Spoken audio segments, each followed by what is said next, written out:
हमने CPR पढ़ा था लास्ट क्लास में। किसी ने वर्जिन CPR को बैक टेस्ट करा गया? किसी का कॉल भी आया था? आई थिंक क्या? तो इंडिकेटर बाकी हटा दो ना, दो ही लगते हैं फ्री में। दोनों आप फ्री होने बाद भी उसमें लॉक लगा हुआ आ रहा है। और किसी ने करा? खुल गया था?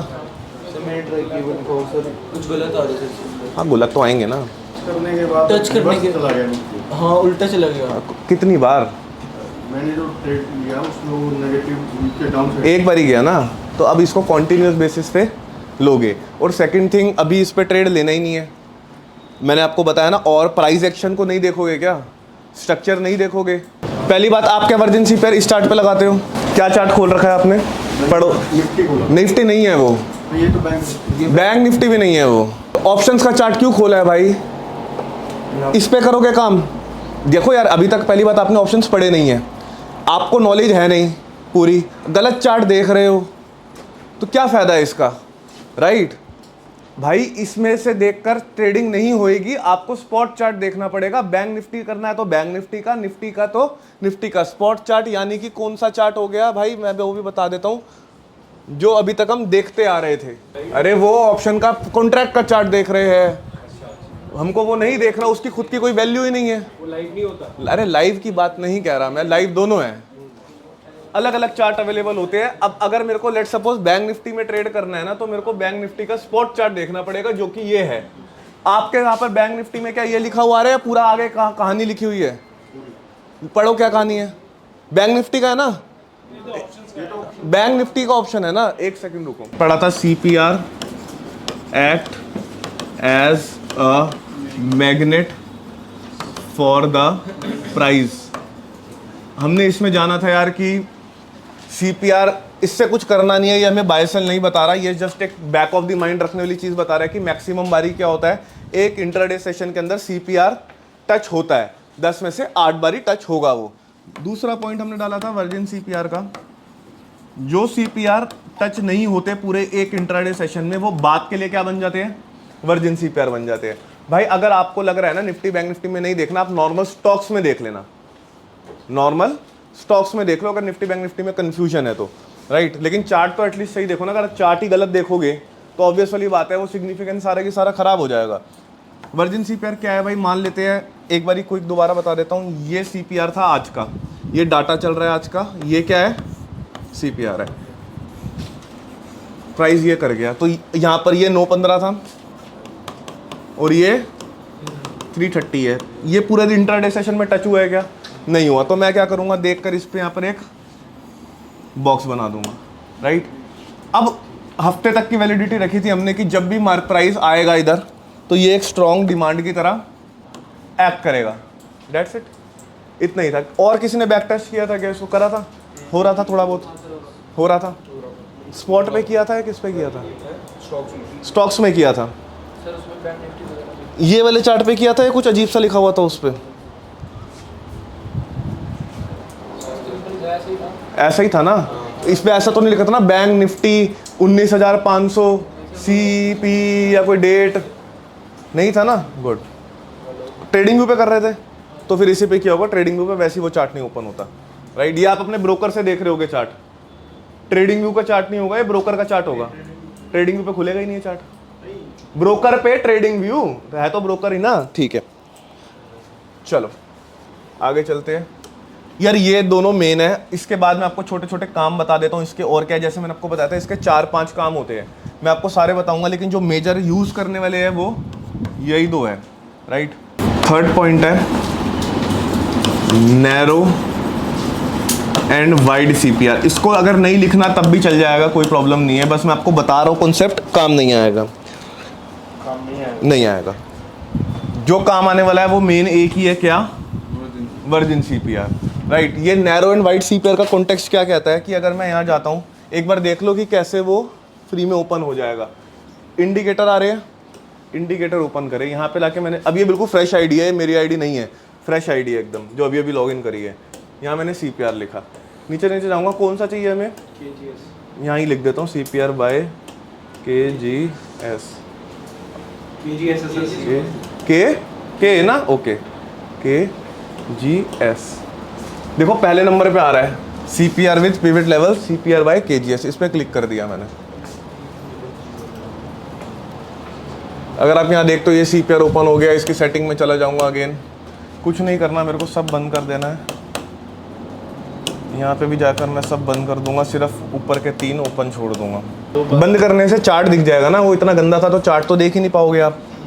ये देखो CPR खुल गया है। जैसे कि लेट सपोज अगर मैं अभी का डाटा लेता हूँ, कल क्या बना है, कल क्या बना है, तो इन केस ऑफ प्राइस यहाँ आता है तो यहाँ पर हमें एक अपॉर्चुनिटी राइज होती है। इतना बड़ा डब्बा नहीं है, मैग्नेट है, वैलिडिटी रखनी है और ये माइंड में रखना सबसे बेटर क्या है। तो ये वर्जिन CPR है। इन केस अब इधर प्राइस आता है तो ये मेरे लिए एक एरिया ऑफ इंटरेस्ट एक्ट करेगा। और देखो क्या ये ट्रैप भी बन जाएगा, येस और नो। तो वही है ना, प्राइस एक्शन तो कंबाइन करना पड़ेगा। ऐसे नहीं है कि इतना इजी नहीं है कि आपने देखा, टच नहीं हुआ, डब्बा बनाया, आया तो बाय कर लिया। आप इसमें लॉजिक देखो, ओवरऑल स्ट्रक्चर क्या है, बुलिश बियरिश, बुलिश स्ट्रक्चर। तो what will be your plan, plan for buys और प्लान फॉर सेल्स, बाय। कब तक भाई, अगर लेट सपोज यहाँ पर एक इंपॉर्टेंट रेजिस्टेंस है तो इसको यहाँ तक तो जाना है, तो यहाँ तक के लिए तो बाय है। हो सकता है वहाँ से नीचे आए तो वहाँ सेल व्यू हो जाएगा, लेकिन अभी तक तो बायस व्यू है, ठीक है। एक आपको वर्जिन CPR मिल गया, आपको पता है एक हायर हाई लगा है, क्या चाहिए, हायर लो चाहिए। मैं चाह रहा हूँ इसका लिक्विडिटी बन जाए, मतलब जो लोग क्या करेंगे ना, मैक्सिमम जनता, जब इसका ब्रेकआउट होगा लोग क्या करेंगे, सेल करेंगे। हमारे पास नीचे क्या है, एक इंपॉर्टेंट डिमांड जोन है, आप यहाँ पर बाय कर लेना, मार्क कर लो चाहे इस लेवल को। यहाँ से आपको आराम से क्या है, बैंक निफ्टी है ना, 50-100 पॉइंट कहीं नहीं गए, 50 से 100 पॉइंट कहीं नहीं जाएंगे। अब अपना चार्ट खोलो और एक बार बैंक निफ्टी का ही चार्ट खोलो, देखो फर्क होगा उसमें, वो अजीब सा चल रहा होगा थोड़ा सा, है ना फर्क। तो ये है मेन, राइट, वो नहीं है। वहाँ पर प्राइस भी अलग होगा, यहाँ पर प्राइस अलग चल रहा है। तो भाई वो तो प्रीमियम देख रहे हो ना आप, वहाँ पर कितना 30, 40, 240, 50 रुपये लिखा होगा, देखो क्या प्रीमियम है ना, इतना ही चल रहा होगा, 200, 250। यहाँ क्या चल रहा है, 25,000 रुपये चल रहा है, राइट। तो वो डिफरेंस नहीं, बहुत ज़्यादा डिफरेंस है, क्योंकि स्पॉट है, वो ऑप्शन का चार्ट है, आपको एनालिसिस करना होता है किस पे, स्पॉट पे। बाय आप ऑप्शन करो, कोई दिक्कत नहीं है, but analysis will be on spot, क्योंकि स्पॉट मेन है, राइट। तो कैंडल में डिफरेंस है, बिल्कुल आएगा, बिल्कुल आएगा, बिल्कुल आएगा, कैंडल में भी डिफरेंस है, ठीक है। चलो आगे स्टार्ट करते हैं भाई।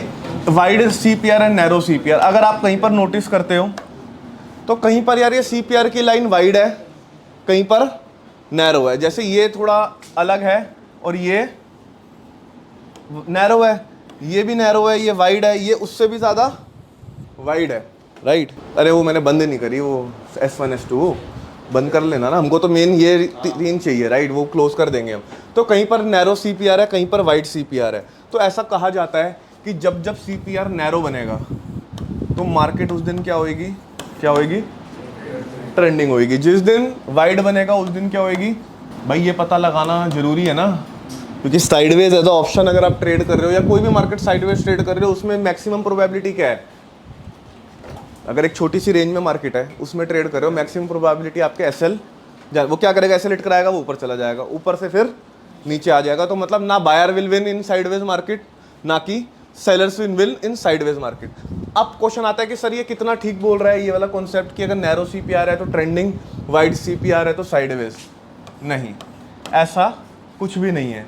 नैरो होगा वो तब भी साइडवेज हो जाएगी, वाइड होगा वो तब भी ट्रेंडिंग हो जाएगी, कोई बड़ी बात नहीं है। तो इस वाले कॉन्सेप्ट को सिर्फ मैंने आपको बताया, लेकिन इसको यूज़ में नहीं लेना, राइट। अगली बात, चौथा कॉन्सेप्ट ये कहता है कि अगर CPR राइजिंग ओपन हो रहे हैं, राइजिंग CPR है तो मार्केट किस में है, अप ट्रेंड में। अगर डाउनवर्ड CPR ओपन हो रहे हैं तो मार्केट किस में है, डाउन ट्रेंड में है। किस चीज़ को ये बात समझ आ गई, मतलब यार CPR अगले दिन का CPR ऊपर, उसके अगले दिन का CPR और ऊपर, जैसा कि ये देखो, क्या CPR ऊपर ऊपर ओपन हो रहे हैं या नीचे नीचे हो रहे हैं, अभी भी, आज का भी ले लो, तो ये क्या है, अप ट्रेंड मार्केट। अगर ये ऐसे अब मान लेते हैं क्या होना स्टार्ट हो जाता है, ये क्या हो जाएगा, डाउन ट्रेंड मार्केट। लेकिन क्या हमें अप ट्रेंड और डाउन ट्रेंड जानने के लिए CPR की रिक्वायरमेंट है? ये CPR नहीं होता तो कोई बंदा है जो इसको डाउन ट्रेंड बोल सकता है? दिख रहा है ना भाई, हायर हाइज हायर लोज, हम उसका यूज, ये पॉइंट ठीक है जो हमने लिखा है, ऐसा है भी, ये पॉइंट बिल्कुल वैलिडेट है। जब राइजिंग सीपीआर है इसका मतलब मार्केट अप ट्रेंड में है, जब नीचे की तरफ डाउनवर्ड्स ओपनिंग हो रही है तो मार्केट डाउन ट्रेंड में है। लेकिन हमें इसका क्या नहीं है, जरूरत नहीं है, क्योंकि हम अपनी आंखों से देखकर बता सकते हैं कि अप ट्रेंड है या डाउन ट्रेंड है। तो मोटा मोटा यार ये सीपीआर के अंदर जो काम की चीज है वो वर्जिन सीपीआर है, जो आपको एक अच्छी demand and supply zones provide करेगा। अब क्वेश्चन आता है सर ये आपने सारी बातें कहाँ से जान ली? तो यार इसकी ना एक बुक है, बंदे का नाम है फ्रैंक ओचोहा, ये देखो, ठीक है, ये एक बुक है फ्रैंकलिन ओचोहा की। तो ये बुक पढ़ी थी मैंने, इतनी मोटी बुक है, इसमें यही बातें लिखी हुई है, सारे पॉइंटर्स, राइट। तो इसमें से जो काम का है मैंने सारे यूज़ करके देख लिए कि क्या काम कर रहा है क्या नहीं कर रहा। तो एक ही चीज़ काम की है, वो कौन सी है? वर्जिन सीपीआर की। सेकंड थिंग, एक चीज़ बैक ऑफ द माइंड रखने वाली इंपॉर्टेंट है, वो है CPR will act as a magnet for the price. वो भी कहीं ना कहीं जो कॉन्टेस्ट है वो वर्जिन सीपीआर से हो रहा है, क्योंकि अगर नहीं करता है एक्ट एज अ मैग्नेट एक पर्टिकुलर डे पे, तो वो क्या बन जाएगा? वर्जिन सीपीआर बन जाएगा, राइट। तो आप ये बुक पढ़ सकते हो अगर किसी को पढ़ने का शौक है तो। वैसे काम की नहीं है ज़्यादा, ठीक है।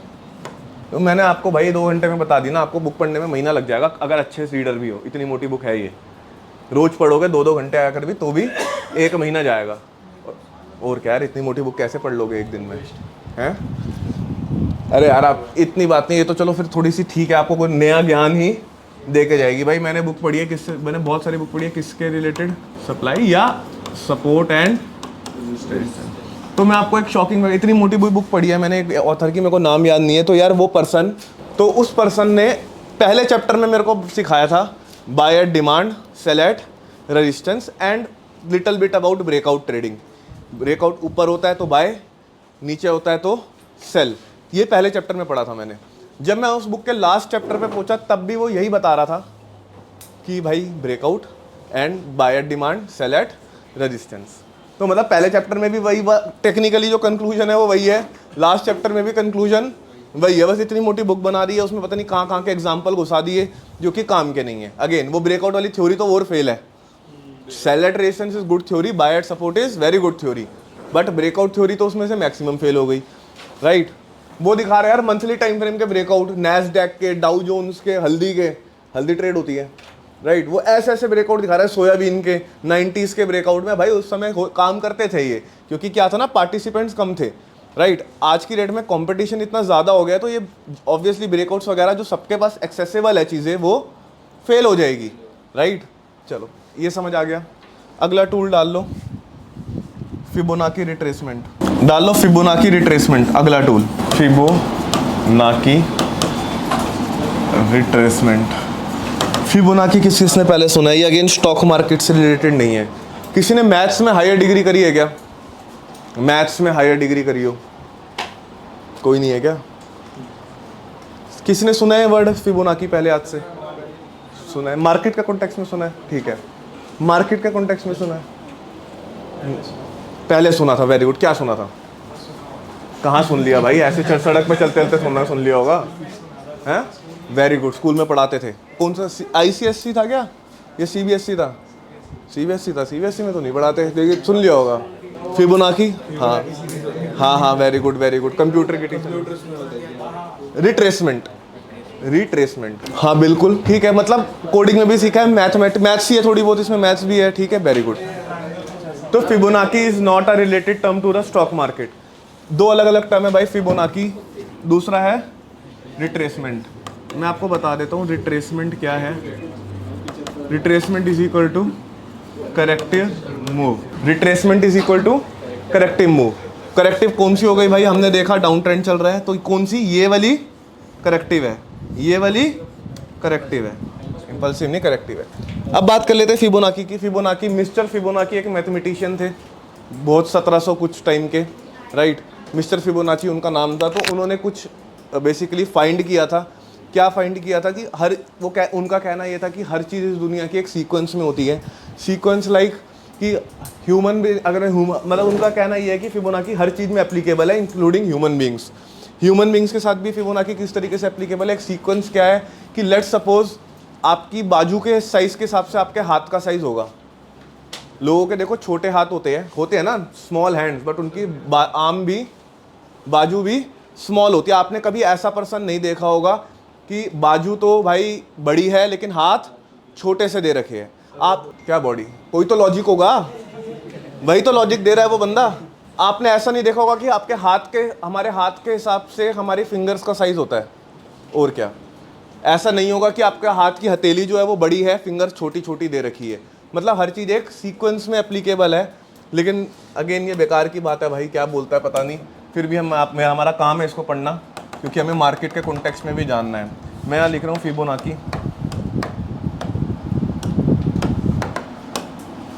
सीरीज भी है।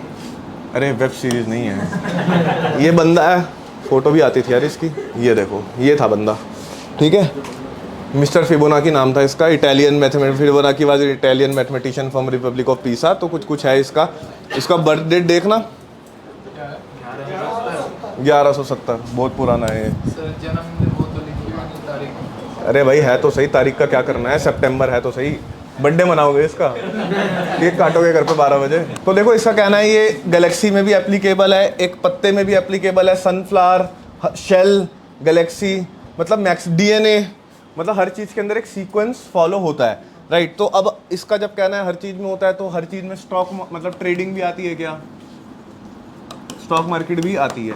तो अब एक बार बात कर लेते हैं क्या काम कराएगा ये आपको। फिबोनाची रिट्रेसमेंट हेल्प करेगा क्या फाइंड करने में, कि करेक्टिव मूव एंड कहाँ हो रही है। लेट सपोज ये एक मूव आई इम्पल्सिव, ये एक करेक्टिव, फिर ये इम्पल्सिव, अब ये घूम रहा है, तो आपको पता है क्या लगाने जा रहा है, करेक्टिव लगाने जा रहा है। किसकी, अप ट्रेंड की या डाउन ट्रेंड की, डाउन अप ट्रेंड की भाई, higher highs higher lows, right. Up trend की करेक्टिव लगाने के लिए जा रहा है। तो यार अगर हमको कुछ ऐसा टूल या कुछ ऐसी चीज़ मिल जाए जो हमको थोड़ा बहुत आइडिया लगवा दे कि कहाँ पर ये करेक्टिव क्या होएगी, एंड होगी, ये यहाँ से जाएगा, ये करेक्टिव यहाँ एंड होएगी, क्योंकि हमें पता है कहाँ से कहाँ तक लग सकती है, मैक्सिमम यहाँ तक, क्योंकि ये तोड़ देगा तो स्ट्रक्चर ही चेंज हो जाएगा। तो ये यहाँ तक भी लग सकती है ना, 100% आई और चली गई ऊपर। तो बेसिकली ये वाले पॉइंटर्स ढूंढने में हेल्प कराएगा। तो कुछ लिख लो, in case of up trend corrective, in case of up trend corrective, अगर आपको अप ट्रेंड की करेक्टिव की हम बात करेंगे, we have to connect Fibonacci from bottom to top, we have to connect Fibonacci from bottom to top. Pull back ले रहा है GBP, we have to connect Fibonacci from bottom to top, मतलब नीचे से ऊपर। In case of down trend corrective, तो दोनों करने वाली कह रहे हो क्या, ना ना भाई, फिर वो देगा बस फिक्स के बाद क्या, कैंडल बनी 80 पिप की, बैंक रेट कट की। In case of down trend corrective, we have to connect Fibonacci from bottom to top, पहले वाले भी बॉटम टू टॉप का है। टॉप टू बॉटम, इसमें टॉप टू बॉटम।